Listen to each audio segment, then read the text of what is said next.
Haideți, doamna Chiriță. Să rămână. Ce ne-ați adus aici? Două fete la sterilizat. Două fete la sterilizat. De unde vin? Ce rasă sunt astea? Rasa Maidaneze. maidaneze. De unde vin ele? De unde vin? Din comuna Sohatu, De la Sohatu câți kilometri sunt până aici? aproape 40. Și care e istoria lor? De unde vin ele?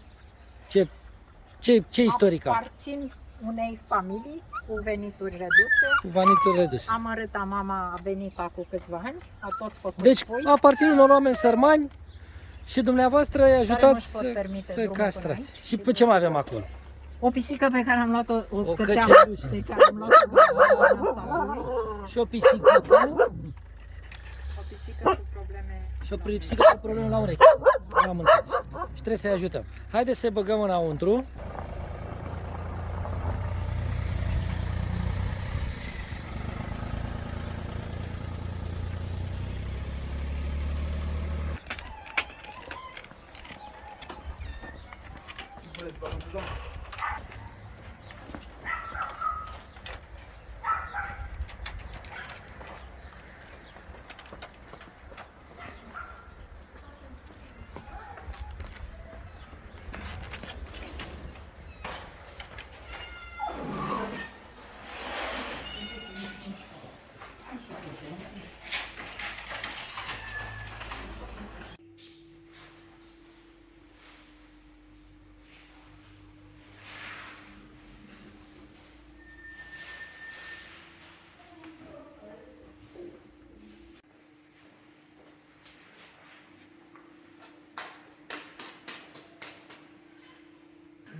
The dogs brought by Mrs. Kirikucha from the village are spayed.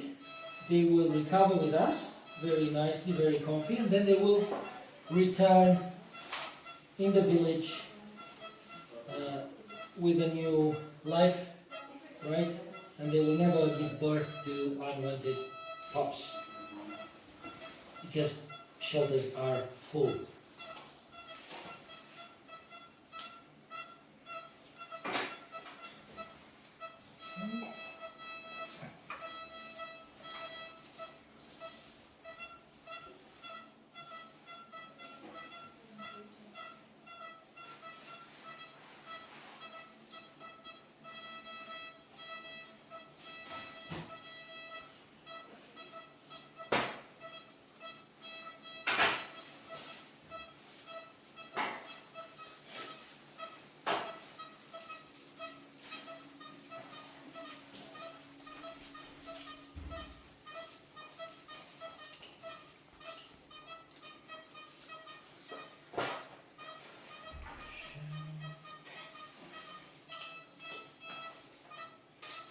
Ok.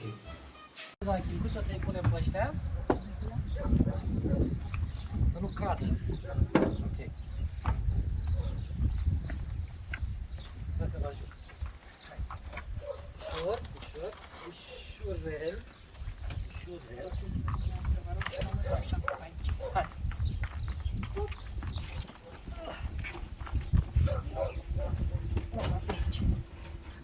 Stați puțin că e coada.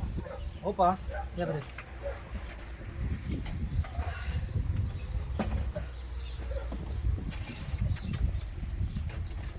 Ok.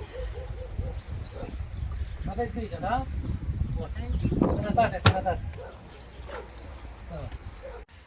Puteți să ne descrieți situația de la dumneavoastră din comunitate? Acum 10 ani m-am mutat de la oraș la țară. Primele impresii au fost înfiorătoare. La fiecare intersecție erau mame cu pui. Mare parte din animalele astea sfârșeau sub roți sau și mai rău stăteau rănite pe marginea drumului. De 10 ani de zile am încercat să fac tot ce pot ca să le fac viața mai bună. Am dus câte un animal la sterilizat în București, dar efortul financiar este fantastic de mare. Așa că, spre norocul lor, am descoperit că există Center of Hope, un spital veterinar în care animalele pot fi. Mulțumită centrului de sterilizare, mi-e din ce în ce mai ușor să organizez campanii de sterilizare. Oamenii vin singuri, convinși fiind de avantajul pe care îl presupune sterilizarea, vin singuri și se programează să aibă toate animalele din curte sterilizate în primul rând și apoi să prindă și animale comunitare, pentru că nu există un serviciu. Și se văd speranțe acolo că sunt mai puțini pui? Orice om care nu a vizitat satul meu este plăcut impresionat când vine prima oară după mulți ani și vede în fine o zonă în care nu există pui abandonați, există foarte puține animale afară din gospodării și nu mai avem pui morți. Nu există animale accidentate și nu există pui nici în gospodării, nici pe domeniul public. Să rămână.